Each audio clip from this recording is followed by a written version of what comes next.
Hello everyone, स्वागत है आपका आपके अपने यूट्यूब चैनल प्रभास एजुकेशनल में।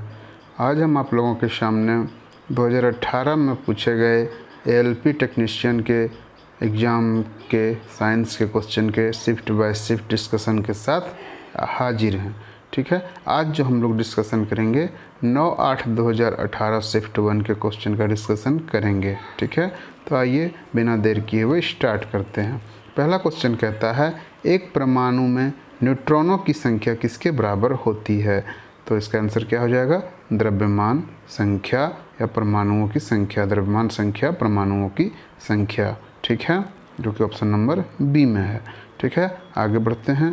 नेक्स्ट क्वेश्चन है मेंडलीव की आवर्त सारणी में तत्वों के गुणों को उनके डैश का आवधिक स्वभाव माना जाता है। तो इसका आंसर हो जाएगा परमाणु द्रव्यमान के एटॉमिक मास के आवधिक स्वभाव माना जाता है। ठीक है, आगे बढ़ते हैं। नेक्स्ट क्वेश्चन है रिक्त स्थानों में सबसे उपयुक्त विकल्प भरें। वे पौधे जिनमें पौधे के विभिन्न भाग उपस्थित नहीं होते हैं वे डैश समूह से संबंधित हैं।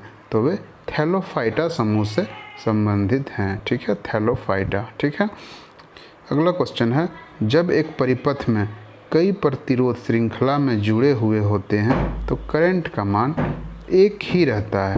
क्या होता है, एक ही रहता है। ठीक है, तो करंट का मान क्या रहता है, एक ही रहता है, remains the same. Option number D में है।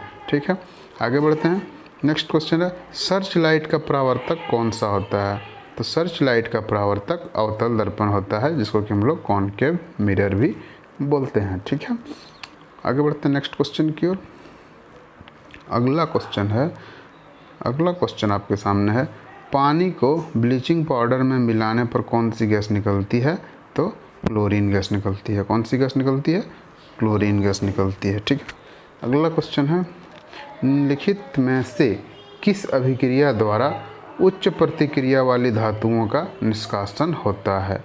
तो किसके द्वारा होता है, इलेक्ट्रोलाइसिस के द्वारा होता है। ठीक है, इलेक्ट्रोलाइसिस के द्वारा निष्कासन होता है। ठीक है, अगला क्वेश्चन है अलैंगिक प्रजनन लैंगिक प्रजनन से भिन्न है। अलैंगिक प्रजनन में क्या होता है। तो अलैंगिक प्रजनन में नए जीव जनक माता पिता के समान होते हैं। नए जीव जनक जो होते हैं सो माता पिता के समान होते हैं। ठीक है, अगला क्वेश्चन है उस धातु का नाम बताएं जिसे आसानी से चाकू से काटा जा सकता है। सोडियम, ये तो सबको पता होगा, सोडियम जिसका फॉर्मूला होता है Na।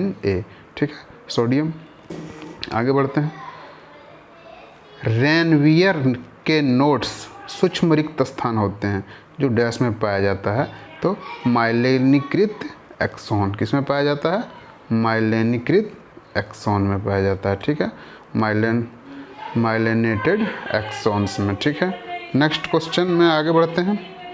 इनमें से कौन सा एक सैप्रोट्रॉफ है। कौन सा है, कुकुरमुत्ता मशरूम जिसको कि बोलते हैं, ये क्या है, सैप्रोट्रॉप्स है। ठीक है, इनमें से कौन सा एक सैप्रोट्रॉफ है, तो कुकुरमुत्ता। ठीक है, अगला क्वेश्चन है संवेग को किसके गुणनफल के रूप में व्यक्त किया जाता है। तो संवेग को मास इंटू वेलोसिटी, द्रव्यमान गुना वेग बराबर संवेग होता है, मास इंटू वेलोसिटी। ठीक है, आगे बढ़ते हैं। अगला क्वेश्चन है नकारात्मक त्वरण में इनमें से किसकी दिशा विपरीत होती है। नकारात्मक त्वरण में निम्न में से किसकी दिशा, नकारात्मक त्वरण निम्न में से किसकी दिशा के विपरीत होता है। तो नकारात्मक त्वरण हमेशा वेग के विपरीत होता है, वेलोसिटी के विपरीत होता है। यानी कि अगर वेलोसिटी ऐसे है तो नकारात्मक त्वरण अपोजिट साइड में जाएगा। ठीक है, आगे बढ़ते हैं अगला क्वेश्चन की ओर।